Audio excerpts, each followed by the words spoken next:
আমাদেরকে বলে দিয়ে গেছে সেটা হচ্ছে একটা জাতির মুক্তির লড়াইতে যেই বীর পুরুষেরা বারবার শত শত বছর ধরে জীবন দিয়েছে তাদেরকে ভুলে না গিয়ে তাদের আকাঙ্ক্ষা, তাদের লড়াই, তাদের স্বপ্নকে বাস্তবায়ন করে যাবার কাজ।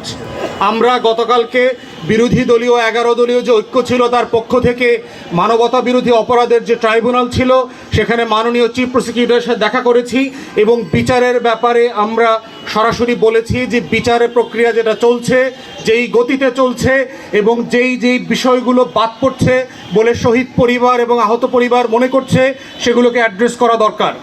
আমরা ওনার সাথে বক্তব্যে যা খুব পরিষ্কার বুঝতে পারছি সেটা হচ্ছে বিচারিক প্রক্রিয়া ত্বরান্বিত করবার জন্য সরকার যথেষ্ট পরিমাণ টাকা দিচ্ছেন না, সরকার যথেষ্ট পরিমাণ তদন্ত কর্মকর্তা দিচ্ছেন না, সরকার যথেষ্ট পরিমাণ প্রসিকিউটর অ্যাপয়েন্ট করছেন না, সরকার যথেষ্ট পরিমাণ ট্রাইব্যুনাল তৈরি করছেন না, সরকার যথেষ্ট পরিমাণ যোগ্য অফিসারদেরকে তদন্ত টিমে দিয়ে তাদেরকে সাফিসিয়েন্টলি টাকা পয়সা দিয়ে তদন্ত কার্যক্রম বেগবান করবার জন্য চেষ্টা করছেন না।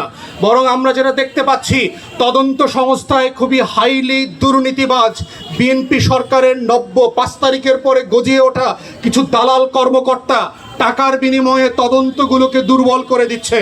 আমরা দেখতে পেয়েছি বিভিন্ন শহীদ পরিবার এবং আহত পরিবাররা আমাদেরকে জানিয়েছে যেখানে সেই অভিযুক্তের ভিডিও এবং ফোনের কনভারসেশন আছে, এমন গুরুত্বপূর্ণ এভিডেন্স থাকার পরেও তদন্ত সংস্থার গুরুত্বপূর্ণ ব্যক্তিরা টাকার বিনিময়ে, কোটি কোটি টাকার বিনিময়ে সেই এভিডেন্সগুলো কোর্টে প্রডিউস করছেন না।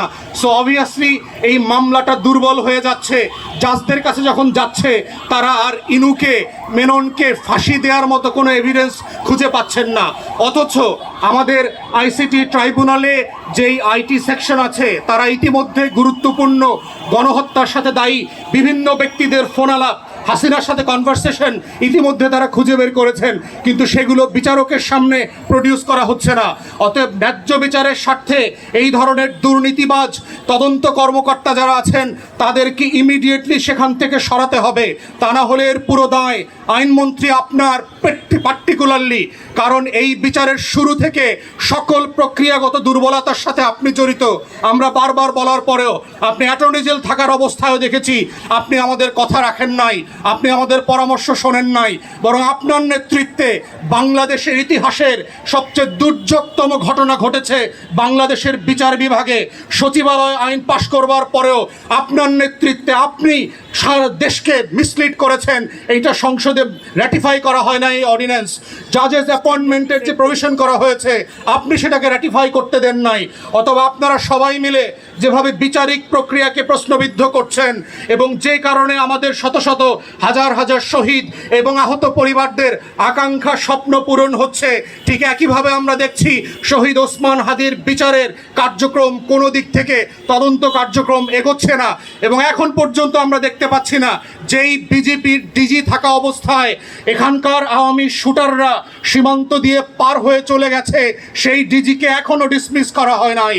তাহলে যেই সীমান্ত দিয়ে পার হয়েছে, যার নেতৃত্বে এই ফোর্স ছিল এবং তারা দায়িত্ব পালন করে নাই, তাদেরকে কেন আপনারা এখনও চাকরিতে বহাল রেখেছেন? এখনও আওয়ামী গুন্ডা পান্ডারা রীতিমতো বর্ডার দিয়ে আসা যাওয়া করছে, টাকার লেনদেন হচ্ছে।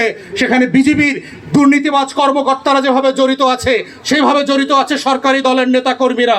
আমরা ব্যক্তিগতভাবে এদের সবার খোঁজ খবর জানি। আপনারা কেন জানেন না? আপনারা কেন জানেন না কে কত টাকার বিনিময়ে